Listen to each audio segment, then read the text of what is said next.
विश्व प्रसिद्ध देव सूर्य मंदिर का कायाकल्प होने वाला है। सिर्फ मंदिर का ही नहीं बल्कि स्थानीय लोगों के लिए नया अवसर बिहार सरकार की ओर से दी गई है, पर्यटन विभाग की ओर से दी गई है।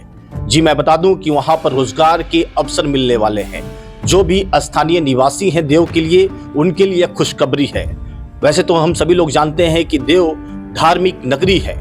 धार्मिक नगरी के बीच में कुछ जो स्थानीय लोग हैं उन्हें कमाने के लिए एक सुनहरा मौका बिहार सरकार पर्यटन विभाग की ओर से दी गई है।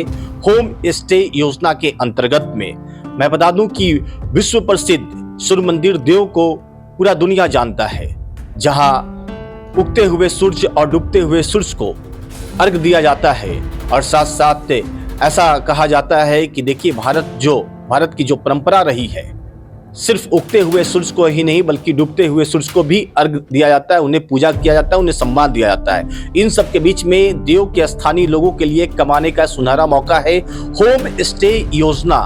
होम स्टे योजना का मतलब होता है कि आप वहां अपने घर में किसी भी पर्यटक को रख सकते हैं।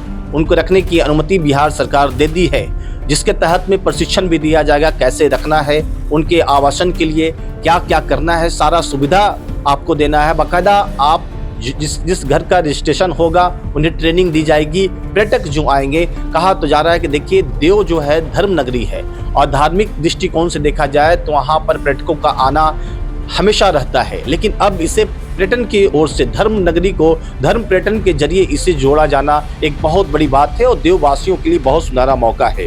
देखिए औरंगाबाद जिले स्थित देव के सबसे प्राचीन और आस्था के प्रमुख केंद्रों में से एक यह मंदिर विशेष रूप से छठ महापर्व के द्वारा लाखों श्रद्धालुओं का आस्था का केंद्र बन जाता है। हर वर्ष बिहार सहित देश के विभिन्न राज्यों और विदेशों से भी बड़ी संख्या में श्रद्धालु यहाँ सूर्य भगवान की आराधना के लिए पहुंचते हैं। ऐसे में ठहरने की सुविधाओं की मांग लगातार बढ़ रही थी, जिसे देखते हुए सरकार ने होम स्टे मॉडल को यहाँ लागू करने का निर्णय लिया है।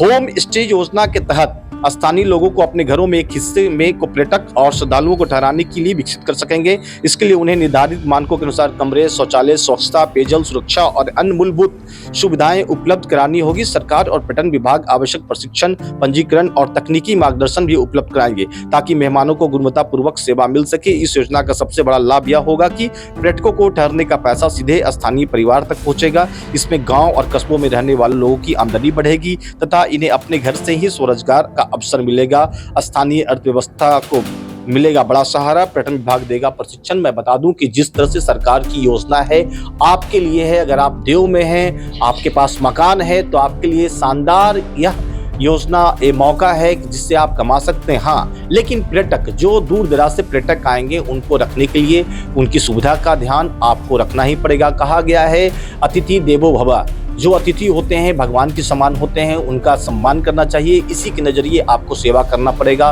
बाकायदा आप ऐसे अपने मकान में किसी को नहीं रख सकते हैं। इसके लिए सरकार आपको पंजीकृत करेगी, आपको एक लाइसेंस देगी कि नहीं आप अपने घर में पर्यटक को रख सकते हैं। इसके लिए बाकायदा आपको ट्रेनिंग दी जाएगी कि इस तरीके से रखना है। उसके लिए पूर्ण रूप से शौचालय का बंदोबस्त, रहने का बंदोबस्त, सारा चीज़ आपको देखना पड़ेगा। ये शानदार जो मौका है, अपॉर्चुनिटी है, देव के स्थानीय लोगों के लिए है। और इस खबर को ज़्यादा से ज़्यादा आप प्रसारित करें ताकि जो भी देव जाना चाहते हैं या आना चाहते हैं उनके मन में यह संकोच ना हो कि देव में रहने के लिए कोई जगह नहीं है। अब हर घर में आप रह सकते हैं। अतिथि देवो भव के भाव से यह बिहार सरकार की कोशिश की गई है।